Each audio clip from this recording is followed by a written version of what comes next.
Welcome back to ASK classes. जिस video का बेसब्री से इंतजार था वो वीडियो अब आपके सामने है। सबसे पहले मैं हाथ जोड़ करके आपसे सॉरी बोलना चाहता हूं। Literally I am so sorry यार, मैं वीडियोस नहीं बना पाया।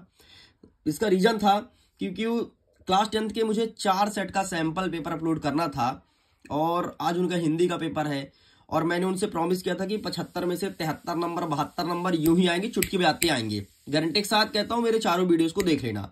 तो मैंने उनसे प्रॉमिस कर दिया था तो फिर वीडियो तो बनाना पड़ा, ठीक। एंड फाइनली अब तुमसे भी मैंने प्रॉमिस किया था। अभी कुछ स्टूडेंट से मेरे इंस्टाग्राम में बात हो रही थी, कह रहे थे साहब आपने ये क्या किया, हमने बहुत भरोसा किया था आपका वीडियोस आएगा लेकिन अब आ नहीं रहा है, क्या करें। वीडियो बनाना जरूर, भरोसा मत तोड़ना।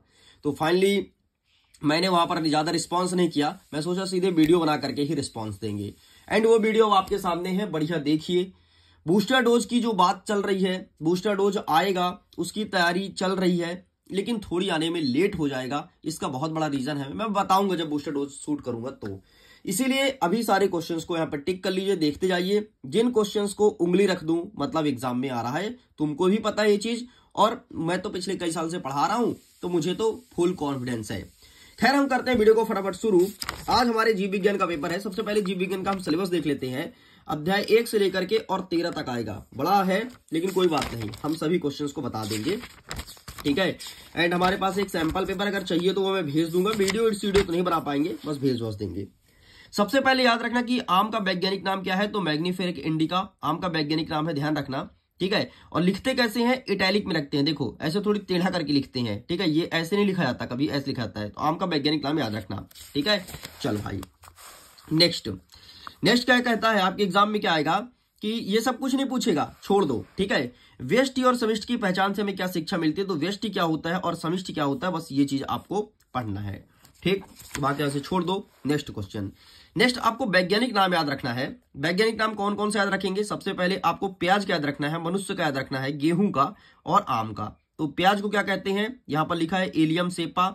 मनुष्य को क्या कहते हैं, होमोसैपियंस। गेहूं को क्या कहते हैं, तो ये लिखा है ट्रिटिकम एंटिवम। और आम को क्या कहते हैं, मैग्नीफेरा इंडिका। ये याद रखना, एग्जाम में 1 नंबर या 2 नंबर का क्वेश्चन बन रहा है, इस चीज को श्योर है।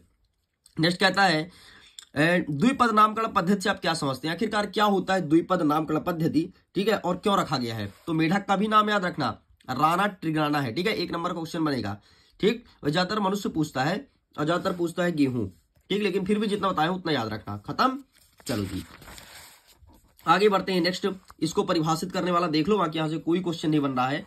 यहां से ज्यादातर क्वेश्चन यही वाला बनेगा। फिर से वैज्ञानिक नाम मैं बोलूंगा, मतलब इसी को ज्यादा हाईलाइट करना है, बाकी पाठक खत्म। ले भाई बहुत डर रहे थे तुम, क्या आएगा, खत्म। आगे आते हैं पार्ट 2, जीव जगत का वर्गीकरण। आइए देखते हैं जीव जगत को किस प्रकार से बांटा था और कौन कौन ने बांटा था। आपको पता ना 5 वैज्ञानिक बांटे थे। हाँ, पादप स्वपोषी क्या होता है, ये चीज अच्छे से पढ़ लेना। तो पादप स्वपोषी का मतलब ये होता है जो अपना भोजन स्वयं बनाते हैं। ऐसे पेड़ पौधे जो अपना भोजन स्वयं बनाते हैं उसे कहते हैं पादप स्वपोषी, ठीक है। बाकी इसे डिटेल में पढ़ लेना, मैंने थोड़ी इसे समझा दिया। आगे बढ़ते हैं। डायटम की कोशिका, हाँ भैया मत छोड़ना, डायटम की कोशिका भित्ति के क्या लक्षण है, ठीक है। डायटम क्या होता है, इसकी कोशिका भित्ति के क्या क्या सिम्टम्स हो सकते हैं, इस क्वेश्चन को अच्छे से प्रिपेयर कर लीजिएगा। आगे बढ़ते हैं। नेक्स्ट क्या कहता है, वायरस और वायरियोट्स में अंतर, ठीक है। वायरस और वायरॉट्स में अंतर, ठीक है। तो अंतर एक बार देख लेना। वायरस जो होते हैं ये जीवाणु होते हैं, ठीक है, जबकि वायरस से सूक्ष्म जीव होते हैं, बहुत छोटे होते हैं, इससे भी छोटे होते हैं।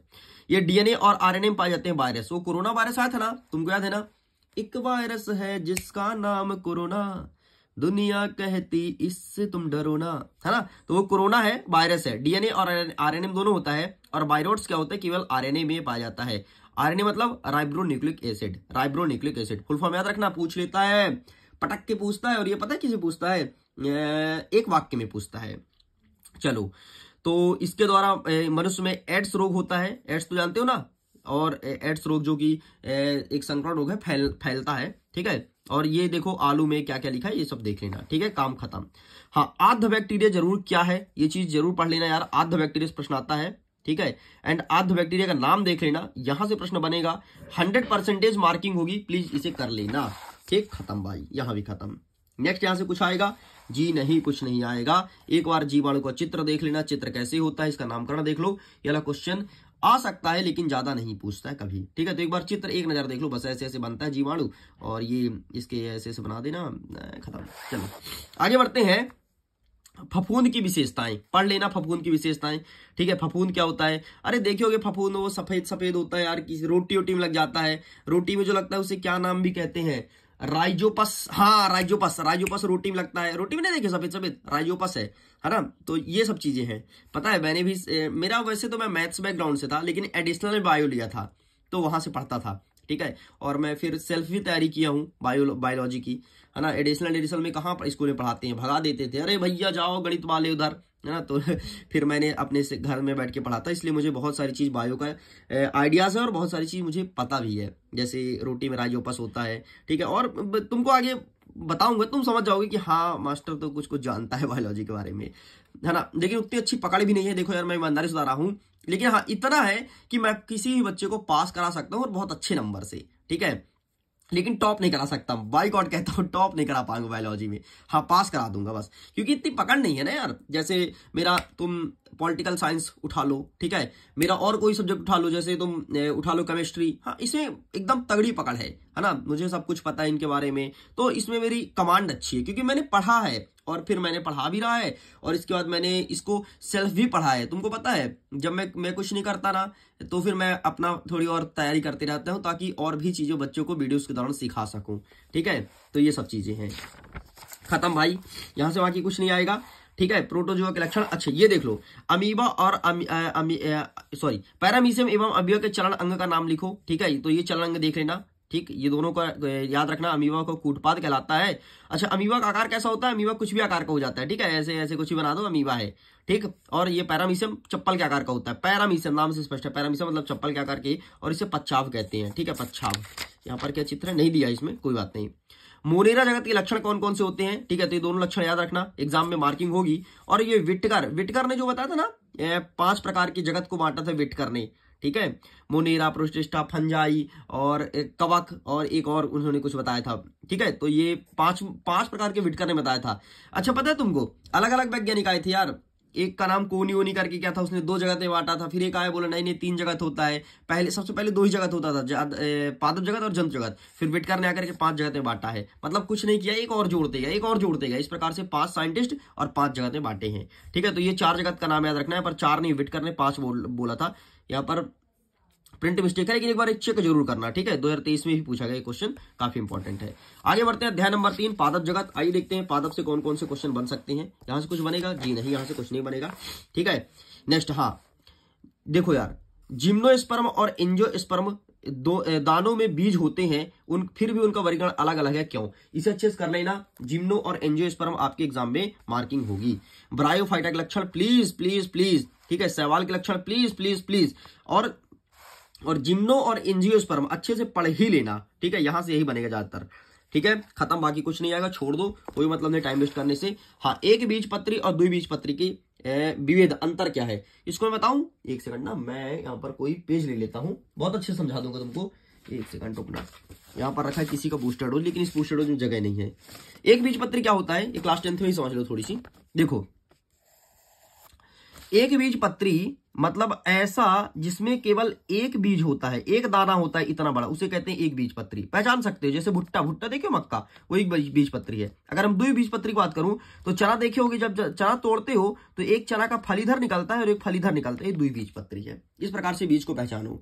अब देखो, जब इससे वो निकलता है ना पत्तियां, तो जब 2 बीज जो होता है 2 बीजपत्री, उसकी पत्तियां ऐसी होती है, ये ऐसी ऐसी होती हैं। ठीक है, ये तो हो गई। ठीक, इसके बाद हल्की हल्की ऐसी ऐसी कटी होती है सारी पत्तियां, मतलब इधर भी ऐसे ऐसे नस टाइप से होता है, ये मतलब एक दूसरे उलझे रहती हैं। इस प्रकार से 2 बीजपत्री पत्तियां होती है। और एक बीजपत्री पत्ती कैसी होती है, देखना, ये बस ऐसे ऐसे खड़ा रहेगा, बस कुछ नहीं कटा रहेगा, कुछ नहीं रहेगा, ऐसे नहीं उलझे रहेगा, ऐसा रहेगा, इसे कहते हैं एक बीजपत्री। मतलब एक बीजपत्री की पत्तियों में समांतर शिराविन्यास पाई जाती है और इसमें जालिकावत शिराविन्यास पाई जाती है। अब इसकी जड़ बताना, ठीक है, जड़ कैसी होती है। अगर किसी पेड़ का जड़ देखो तुम एकदम ऐसे सीधे गया है, ठीक है, एकदम ऐसे सीधे गया, घुसा है जमीन के अंदर, ये एक बीजपत्री का जड़ है। एक बीजपत्री जड़ कभी उलझे नहीं होते। और द्विबीजपत्री का, लो भैया ये इधर उधर घुसा है। आम का जड़ देखे हो, आम का जड़ तुम्हारा एक बीजपत्री द्विबीजपत्री, बताओ। अरे आम का गुठली कैसे निकलता है? अरे तोड़ते हो तो गजब गधे आदमी हो, ऐसे नहीं निकलता है। ये द्विबीजपत्री। आम का पत्ती देखना, आम के पत्ती में जाली का विन्यास होगा यार। हे भगवान, भगवान की माया, कहीं धूप कहीं छाया, लेकिन हमारे यहाँ तो बड़ा छाए छाए है भैया। चलो तो समझ गए ना। बाकी डिटेल में पढ़ना होगा तो, वैसे मैं तो क्लास 11 वाले बच्चों को पढ़ा नहीं रहा हूँ, लेकिन मैं क्या करूं, बता देना कमेंट सेक्शन में, मैं वहीं पर तुम्हें कुछ करके समझा दूंगा, या फिर अलग से वीडियोस बना दूंगा, ठीक है, ये कर सकता हूं। चले आगे, ये देख लो, बाकी यहाँ पर लिखा गया है, ठीक है। नेक्स्ट कहता है जिम्नोस्पर्म के 4 लक्षण। तो ये रहा जिम्नोस्पर्म, ठीक है, तो आप इसका स्क्रीनशॉट ले लो, एग्जाम में आएगा, ठीक है। टेरिडोफाइटा वगैरह छोड़ दे रहे, कुछ नहीं पूछेगा टेरिडोफाइटा। हाँ, ब्रायोफाइटा पढ़ लेना मेरे भाई, ब्रायोफाइटा कर ही लेना। ये देखो ब्रायोफाइटा लिखा है, टेरिडोफाइटा, जिम्नोस्पर्म, हाँ जिम्नोस्पर्म, टेरिडोफाइटा मत करना, ठीक है। चल बाकी यहाँ से कुछ नहीं पूछ रहा है। हाँ, सवाल देख ले, सवाल कई प्रकार के होते हैं, भूरे सवाल, लाल सवाल, नाम याद रखना बस, भूरा और लाल होता है, बाकी यहाँ से नहीं पढ़ना है, कोई एग्जाम में क्वेश्चन नहीं बनेगा। हाँ, ये देख लेना, ठीक है। जिम्नोस्पर्म और एंजियोस्पर्म मतलब आवृत्तिबीजी अनावृत्तिबीजी में अंतर, ठीक है। एंड ब्रायोफाइटा एंड टेरिडोफाइटा में अंतर, डिफरेंस बिटवीन ब्रायोफाइटा एंड पिट्रियोफाइटा है, टेरिडोफाइटा को पिट्रियोफाइटा कहते हैं, ठीक। तो ये देख लेना मेरे भाई, इस प्रकार से होता है कंप्लीट। अब नेक्स्ट बचा है अध्याय नंबर 4, नेक्स्ट वीडियो में कवर करेंगे, अभी आप इसे प्रिपेयर करो, ठीक है। अध्याय 4, 5, 6, 7, 8, 9, 10, बाप रे बाप, डर गया रही है। चल कोई बात नहीं, मैं 2 पार्टों में और वीडियो बना दूंगा, कंप्लीट कर दूंगा। फिर बूस्टर डोज की तैयारी चल रही है, ठीक है। जैसे ही कुछ तगड़े क्वेश्चंस आ जाते हैं मेरे पास, मैं उसको शूट करके अपलोड कर दूंगा। नहीं आएगा तो इसी को पढ़ के जरूर जाना है, एग्जाम में बेहतर परफॉर्मेंस होने वाली है। Thank you.